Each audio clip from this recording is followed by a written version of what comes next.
বলো। জয় গুরু, জয় গুরু। আমরা এখন আছি হংসবিনা সহজ আশ্রমে।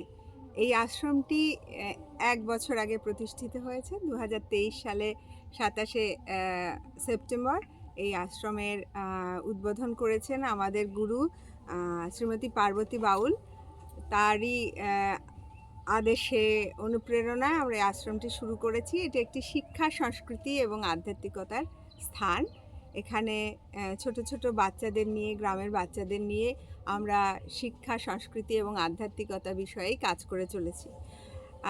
আমাদের যেটা ভিশন বলা যেতে পারে বা আমাদের যেটা উদ্দেশ্য, সেটা হচ্ছে এমন কিছু বাচ্চা তারা এই আশ্রমে থাকবে যারা কিনা বিভিন্ন বিষয়ে তাদের আগ্রহ আছে, ট্যালেন্ট আছে, মেধা আছে, কিন্তু বাবা মায়ের সেই অর্থে সামর্থ্য নেই পড়াশুনো করানোর।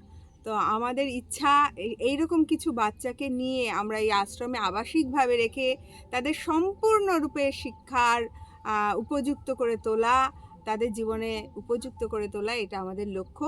সেই সঙ্গে আমাদের এই গ্রামের যত বাচ্চা আছে তাদের শিক্ষা, তাদের সংস্কৃতি এবং তাদের আধ্যাত্মিক উন্নয়ন আমাদের এই আশ্রমের লক্ষ্য। জয় গুরু।